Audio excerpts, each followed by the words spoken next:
Shalom, selamat malam jemaat Tuhan yang kekasih dalam Yesus Kristus. Kita patut bersyukur kepada Tuhan pada malam hari ini karena kita dapat memuji menyembah Tuhan, dan pada saat ini kita akan merenungkan kebenaran firman Tuhan. Bapak Ibu Saudara yang di rumah, mari kita bersama-sama belajar firman Tuhan dan kita datang kepada Tuhan dalam doa. Mari kita berdoa. Bapa di sorga, kami bersyukur atas kasih karunia-Mu yang memberkati kami, baik setiap pribadi kami dan keluarga kami. Tuhan sudah menyertai, melindungi, memberkati kami sehingga kami ada sebagaimana kami ada. Kami menikmati kekuatan, kesehatan, kemenangan yang Tuhan berikan. Kami bersyukur untuk kesempatan ini kami akan belajar bersama dari firman-Mu. Biarlah kuasa Roh Kudus menolong kami, agar kami memahami kehendak Tuhan. Kami dapat hidup sesuai dengan kebenaran firman-Mu. Urapi hamba dengan hikmat-Mu ya Tuhan, sehingga berkata-kata sesuai dengan kehendak-Mu. Terima kasih Bapa, dalam nama Yesus kami mohon pertolongan Tuhan atas pemberitaan ini. Haleluya, amin. Mari kita membuka Alkitab kita dalam kitab Mazmur 91 ayat 14 sampai ayat yang ke-16. Mazmur 91 ayat 14 sampai ayat yang ke-16. Berkat atas orang yang mencintai Tuhan. Sekali lagi, berkat atas orang yang mencintai Tuhan. Kalau kita berbicara tentang orang yang mencintai Tuhan, maka orang yang mencintai Tuhan itu adalah orang yang hatinya melekat kepada Tuhan, yang selalu berpaut kepada Tuhan, orang yang selalu merasa dekat dengan Tuhan di dalam hidupnya. Ia selalu berseru kepada Tuhan dan berserah penuh kepada Tuhan. Ia selalu berharap kepada Tuhan. Pikirannya hanya tertuju kepada Tuhan. Ia selalu mengingat Tuhan setiap waktu. Sehingga ada suatu lagu dulu mengatakan, aku mau makan, ingat kamu. Aku mau tidur, ingat kamu. Aku mau mandi, ingat kamu. Nah, itu luar biasa ya. Jadi ingatnya hanya tertuju kepada yang dicintainya. Demikianlah kehidupan kita sebagai orang percaya yang mencintai Tuhan. Kita harus mengingat Tuhan setiap waktu. Memang saat ini suasana yang kita alami membuat kita rasa tidak nyaman. Mengapa? Karena kita diharuskan tinggal di rumah saja, tidak lagi beribadah bersama-sama di gereja, tidak lagi bersama-sama memuji Tuhan, bersama-sama mendengarkan firman Tuhan. Tetapi itu tidak membuat hati kita tidak melekat kepada Tuhan. Mungkin bisa saja Corona ini menyebabkan kita tidak bisa bersama-sama untuk seketika waktu lamanya. Tetapi hubungan kita dengan Tuhan tetap dekat. Hati kita tetap berpaut kepada Tuhan. Itulah orang yang hatinya melekat kepada Tuhan. Kemudian yang kedua, orang yang mencintai Tuhan itu adalah orang yang hidup dalam persekutuan dengan Tuhan. Nah, dengan cara apa kita bersekutu dengan Tuhan? Kita bersekutu dengan Tuhan di dalam doa kita, melalui puji-pujian kita, melalui firman Tuhan yang kita baca, yang kita renungkan, dan melalui ibadah-ibadah keluarga yang kita lakukan. Inilah persekutuan yang dapat kita lakukan dengan Tuhan. Jadi orang yang mencintai Tuhan itu, dia selalu bersekutu dengan Tuhan. Ada hubungan yang harmonis dengan Tuhan. Ia tidak pernah menjauh dari Tuhan, selalu dekat dengan Tuhan. Kemudian yang ketiga, orang yang mencintai Tuhan itu dinyatakan di dalam hal kasihnya kepada Tuhan. Mengasihi Tuhan dengan sepenuh hati. Kasih kita kepada Tuhan dapat direfleksikan melalui kesetiaan kita, ketaatan kita melakukan perintah Tuhan dalam hidup kita. Jadi oleh karena itu, apa bukti kita mencintai Tuhan dalam hidup kita? Kita mengasihi Tuhan dengan sepenuh hati yang ditunjukkan atau direfleksikan melalui kesetiaan kita melaksanakan perintah Tuhan. Karena itu dapat disimpulkan bahwa orang yang mencintai Tuhan itu adalah orang yang hatinya berpaut kepada Tuhan, orang yang memiliki persekutuan dengan Tuhan, orang yang mengasihi Tuhan dengan sepenuh hati. Nah, oleh karena itu, apa berkat Tuhan yang Tuhan janjikan bagi setiap orang yang sungguh-sungguh mencintai Tuhan di dalam hidupnya?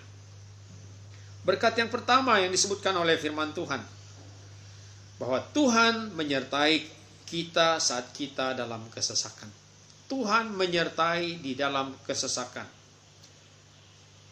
Ketika kita dalam kesesakan, maka Tuhan akan menyertai kita.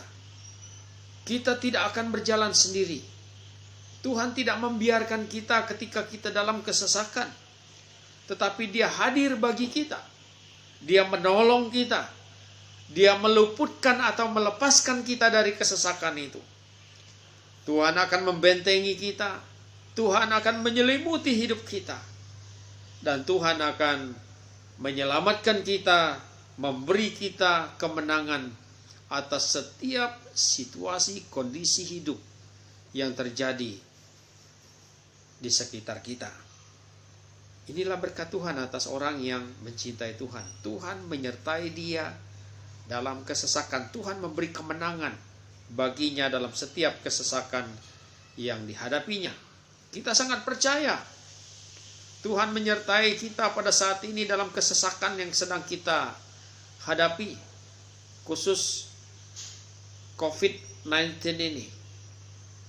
Tuhan pasti akan membuat kesesakan ini akan berlalu. Tuhan akan membuat kesesakan ini akan berakhir, sehingga kita kembali bersama-sama bersuka cita, memuji, memuliakan Tuhan dalam hidup kita.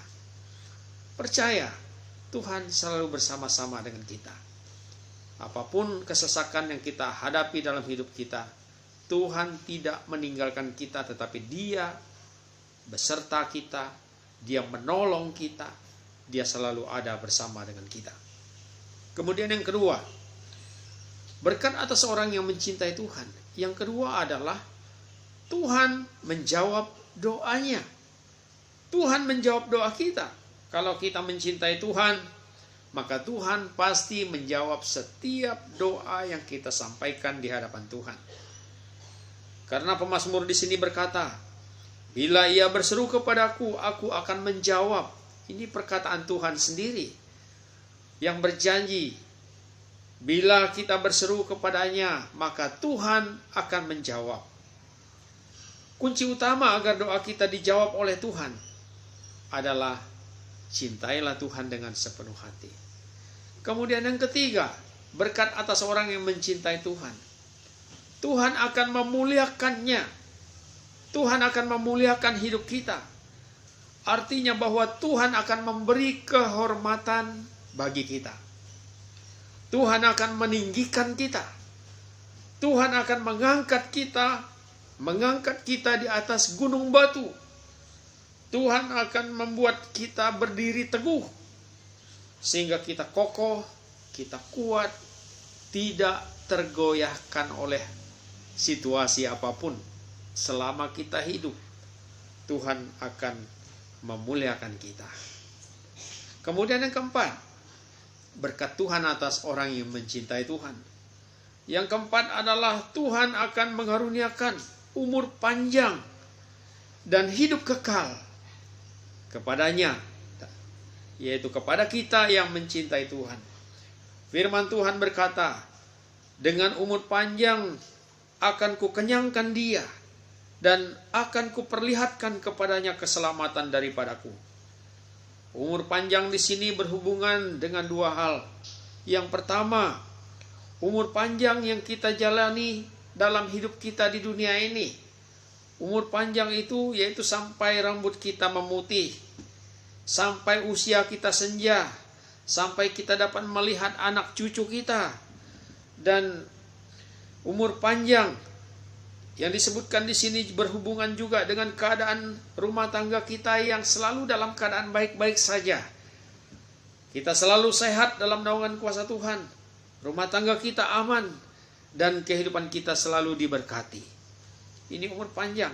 Kemudian yang kedua adalah keselamatan, yaitu hidup kekal yang Tuhan berikan kepada kita yang percaya kepada Yesus Kristus menjadi Tuhan dan Juru Selamat kita. Itu juga umur panjang yang Tuhan karuniakan kepada kita. Nah, oleh karena itu, apa berkat Tuhan atas orang yang mencintai Tuhan di dalam hidupnya? Tuhan menyertai dia dalam kesesakan. Tuhan pasti mendengar doa-doa yang kita sampaikan di hadapan Tuhan. Tuhan memuliakan kita, memberi kehormatan bagi kita, mengangkat kita di atas gunung batu, sehingga kita kokoh, kuat, tidak akan goyah selama-lamanya. Tuhan akan memberi kita umur panjang dan hidup kekal. Demikian firman Tuhan. Tuhan Yesus memberkati. Bapa di surga, kami bersyukur karena oleh anugerah Tuhan kami telah belajar bersama-sama dari firman Tuhan. Biarlah firman Tuhan ini meneguhkan iman kami sekalian, menjadikan kami sebagai anak-anak Tuhan yang sungguh-sungguh mencintai Tuhan. Karena ketika kami mencintai Tuhan, maka berkat Tuhan menjadi bahagian dalam kehidupan kami. Terpujilah nama Tuhan. Hamba mau berdoa untuk seluruh jemaat Tuhan yang tinggal di rumah masing-masing. Kiranya kasih karunia Tuhan mengalir dalam kehidupan mereka. Biarlah kuasa Tuhan menjaga, menyelimuti mereka, membentengi mereka, menjauhkan mereka semua dari penyakit, dari mara bahaya, dari gangguan kuasa roh jahat. Biarlah mereka terpelihara sempurna dalam naungan kuasa Tuhan. COVID-19 yang pada saat ini sedang ditakuti di mana-mana, kami berdoa supaya kuasa Tuhanlah yang akan menyingkirkan semua itu dari seluruh jemaat-Mu. Tuhan akan membasmi COVID-19 ini, sehingga kami dapat hidup dengan aman dalam naungan kuasa Tuhan. Hamba mau berdoa untuk jemaat Tuhan yang dalam keadaan sakit. Biarlah oleh kuasa di dalam nama Yesus mereka dijamah, disembuhkan, dipulihkan oleh Tuhan. Kami juga berdoa untuk seluruh jemaat Tuhan dalam pekerjaan masing-masing. Tuhan menyertai mereka, melindungi mereka, menyelimuti mereka dengan kuasa Tuhan, sehingga mereka dapat bekerja dengan aman. Pekerjaan dan usaha apapun yang dilakukan oleh jemaat-Mu, Tuhan mencurahkan berkat, membuat mereka berhasil, sehingga mereka bersuka cita memuliakan Tuhan dan melayani Tuhan di dalam kehidupan mereka. Bagi jemaat Tuhan yang kekurangan, Tuhan percukupkanlah mereka. Yang mengalami masalah, Tuhan beri jalan keluar. Dan biarlah jemaat ini sentiasa memuliakan Tuhan. Anak-anak kami yang dalam pendidikan yang tinggal di kota-kota pada saat ini, Tuhan pelihara mereka dengan kasih setia-Mu. Jauhkanlah mereka dari penyakit, dari COVID-19 ini. Biarlah mereka aman dalam naungan kuasa Tuhan. Berkati kelancaran kuliah mereka sehingga dapat diselesaikan pada waktunya. Nama Tuhan dipermuliakan. Terpujilah Engkau ya Tuhan. Banyak yang ingin kami sampaikan. Kami terbatas menyebut satu persatu. Tuhan sempurnakan doa kami. Karena kami bersyukur kepada Tuhan atas firman Tuhan yang sudah kami dengar, dan menyampaikan permohonan kami kepada Tuhan. Dalam nama Yesus Tuhan dan Juru Selamat, berkat ini menyertai seluruh jemaat. Biarlah berkat dari Bapa, Anak, dan Roh Kudus mengalir ke atas seluruh keluarga jemaat pada saat ini, sehingga hidup dengan sukacita dan damai sejahtera dari Tuhan. Dalam nama Yesus, haleluya, amin.